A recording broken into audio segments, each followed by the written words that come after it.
I used to ask this at the end of every single interview, but uh, with you, maybe there's something that you could throw in here. I feel like I already get the sense of it, but if you were only able to make one more impact on the world with the time that you have on this planet, what would that be?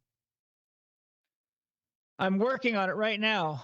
It's my new book, workbook, and online program. And it really is a book and a program that answers the questions: why are we all here? What are we doing here? And how do we use this opportunity to really grow spiritually and become a citizen, not just of the world, but of the universe, so that we realize that no matter what happens, ultimately, we're always going to be okay, because the truth of ourselves is immaterial. It's truly spiritual.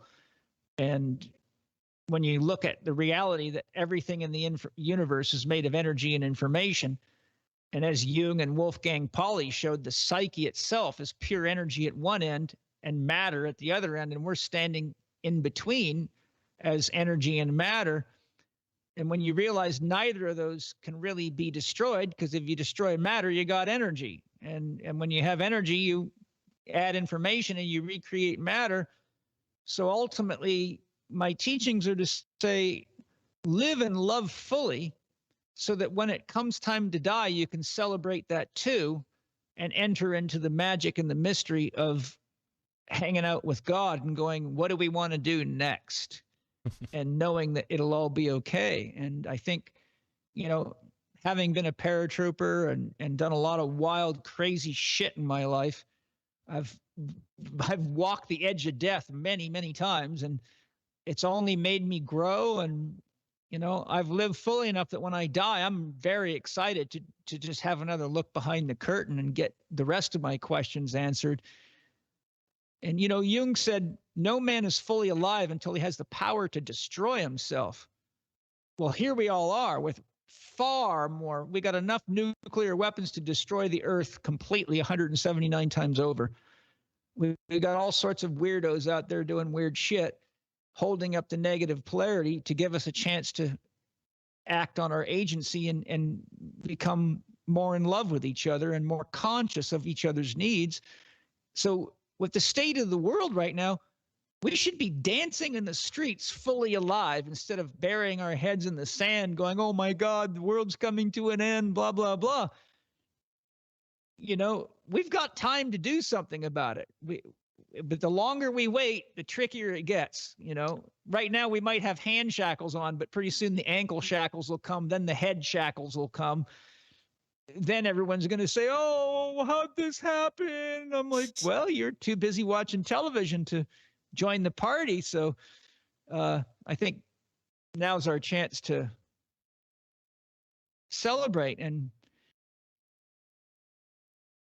do what we know is the truth. And that's to love and care for each other enough to recognize that what supports us is the world and nature.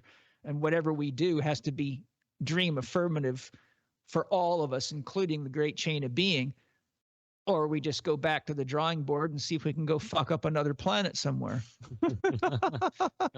Not the ideal way forward, by the way. And I can't wait for that new book, man. I really can't. I remember you told me about it when you started launching into it. And I know this is going to be, yet again, just another level and an echelon for you and your work to reach the world. So again, man, I can't tell you enough. Like, seriously, I love you as a mentor, as a friend, as a fellow creator out there, and all the power to you. Can't wait to see you next month for your 60th. Yeah, I love you too. And thank you for all that you're doing and all the great videos and podcasts. I mean, you're right out there, man. You're leading the way. And, the truth is you're young enough to be my son. So when I see you out there, I'm like, shit, this is what we need more of. This is a great example for the rest of the world. I mean, my son, Paul Jr. is 41. I got a 5-year-old and a 2-year-old. So I'm in the game now because I got little kids. And I'm like, I don't like the way the world's shaping up for my kids, and nobody should out there, right? When they start injecting kids without parental consent, you got a very big problem on your hands. So, I'm just excited that there's guys like you and Kyle and Aubrey Marcus and Russell Brand and all the bad 12 that they're all freaked out about, the 12 bad people that keep telling everyone the truth. We just got to join hands and get excited about retooling and just, the bottom line is the simple way to solve this problem is stop putting money in the hands of the dragon, right? If you don't feed it, it's going to die. So we may have to get disciplined. Someone's got to come up with a new phone carrier system so we can get past Google, and we got to have new messaging systems. We've got to basically outsmart these guys with their own technology. And that's the one thing they don't expect.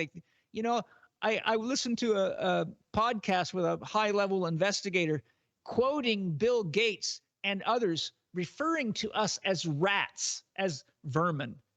They actually think that we're just stupid sheep rats. And then one of the comments was, we've got to get this technology before the rats get it.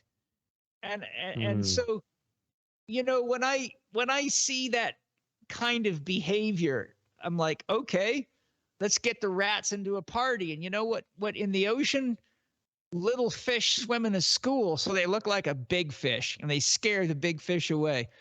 And we got to get together and make a great big fish to scare the big fish that aren't that big away.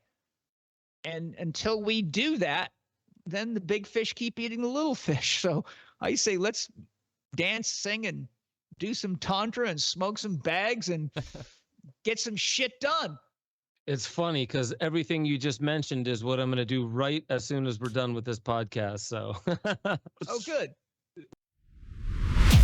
Make sure y'all head over to benjosephstewart.com, become a member. You'll have access to the growing library of deeper dives where I talk about all the stuff that I really can't talk about on YouTube. Make sure you get involved in the Discord chat. That's where a lot of the conversation is happening, talking about new theories, being able to interweave into the greater conversation that is how we awaken infinity. That's our highest potential. And I just want to remind you, you are the most powerful technology ever known to creation. Wield it like an artist with a conscience.